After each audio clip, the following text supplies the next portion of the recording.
What's good, everybody? Welcome to Whole Use. Thank you for clicking that thumbnail. Today, we're going to talk about Spider-Man 2.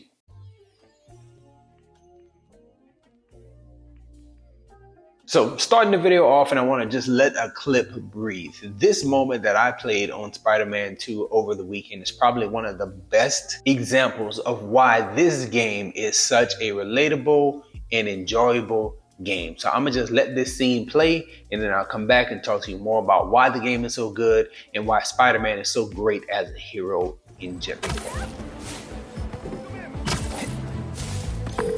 I found him by the lake. I'll hang with him until you get here. You did? I'm on my way. Stay right there. Hey there, sir. Spider-Man? Whatever you think I did, I didn't. Your granddaughter's looking for you, sir. Granddaughter.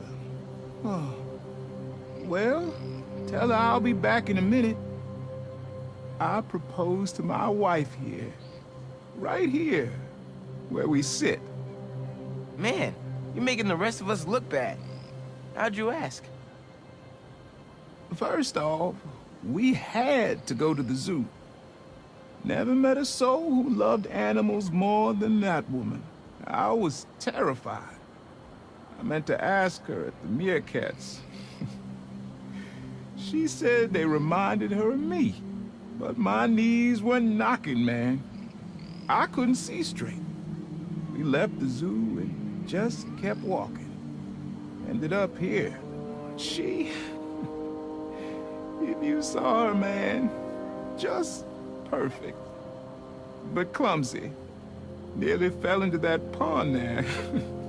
Face first. You ever been in love, Spider-Man? Maybe. It's beautiful. Nothing more beautiful. Can I tell you something, Spider-Man? I know I'm fading. It's scary as hell.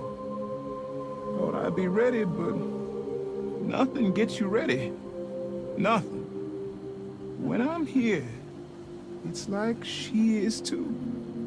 Like I'm living it all over again. All nervous and sweating and whatnot. And I look into her eyes and it's like I'm home.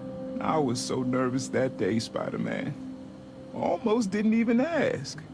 It's like I blinked and she's gone. I'm sorry. You said my granddaughter was looking for me? Let's go see her. I should have guessed you'd come here. Sorry we lost track of each other. It was my fault for wandering off. But Spider-Man took good care of me. Had a nice chat about your grandma. Oh yeah? She used to love this spot, huh? I feel like I spent every weekend here with her, feeding the duck. So that scene is just a small piece of what makes Spider-Man such a good hero to make an open world game about. The fact that he can interact with people and people that have real backstories to them. And Spider-Man's the type of hero that relates to all the humanity around him so well. It just makes him a hero that people can instantly gravitate toward. When I think about heroes, and when we think about heroes in the MCU or the DCEU or whatever version of things that are going to be displayed on the screen or on a video game, we always try to connect with these characters via their humanity. When we think about Superman, you know, he's an alien, he's from another planet, and he has these godlike powers. But the fact that he is a small town kid from Kansas and he just wants to have a life here on Earth, as well as protect the people he loves and care about. That's what people connects with the Superman character. With Spider-Man, he is a human in every way when it comes to the character himself. A teenager or a young man who is grappling with the struggles of life. How many heroes do we watch and we see in these movies or TV shows or games that have to struggle with rent? Like Spider-Man deals with being evicted on several different forms of media in these games, as well as the Tobey Maguire Spider-Man movies. He always has relationship trouble. He has issues with either it's Gwen Stacy or it's MJ. He always having issues with the ladies of his life. Even with Miles Morales, he's navigating school in the animated series that we're watching in films, and also in this game, we're looking at him trying to get into college, and as well as his own relationship issues that his character is struggling with. He has his mom who is starting to move on from his dad, and she's starting to date, and all that stuff is paramount to his character and how his character feels. And all the situations that I just named in Peter Parker's life as well as Miles Morales' life, we look at those, and those are things that people actually deal with every single day in the real world, which makes these characters instantly relatable.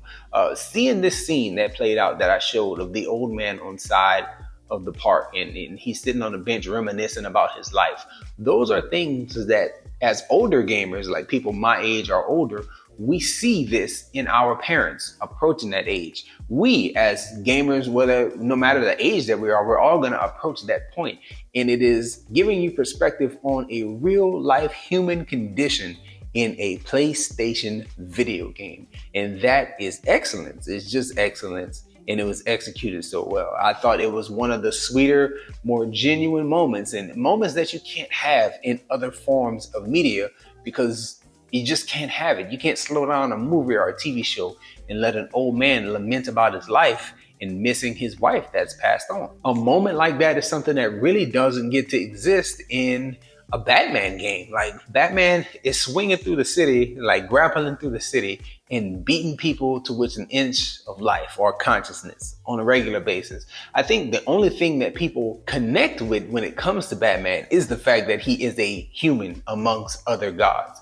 I think we aspire to want to be like him with the physical training and the peak physical fitness and all that, but he's really not a human character. He doesn't have lots of connections to life or go through life in a normal sense of life that people find relatable.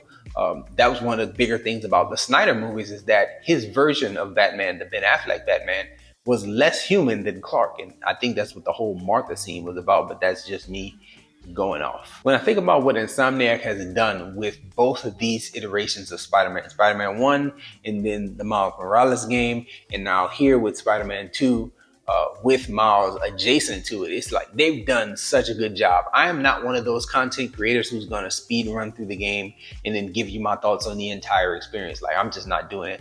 I'm going to play the game and I'm going to let my experience marinate and let it slow cook and build to where I'm then satisfied with ending things and experienced all that the game has to offer organically. But that idea of rushing through and getting a platinum trophy pretty easily, it's not appealing to me at all. So I'll be enjoying the game for several more months. I don't have any spoilers here in this video. I haven't even seen the actual Venom reveal. You know, I've seen a few missions where Harry has the symbiote and they're doing things, and I hope that's not spoilers for anybody who hasn't played the game yet. But I really haven't gotten that far along, and I'm actually not at all trying to rush it. I'm going to enjoy this experience because this was a carefully crafted, carefully woven experience that they designed, and there's no reason to speed through it and rush through it for the sake of creating content, you know. So I'll be reporting back in a few months on my overall experience on Spider-Man, but I did want to take a moment and talk about how this thing is so well written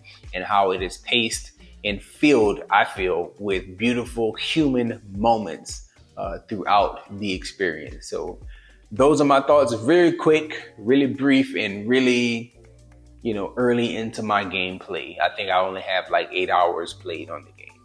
So really quick and really quick thoughts, but let me know yours. If you've finished it, if you've played it, what are your thoughts? Do you see all the great human, natural, real moments that this game puts on display? Let me know your thoughts on all that stuff in the comment section if you choose to do so. And that's all we have for this video, y'all. Enjoy yourself, guard your heart, and go watch something good.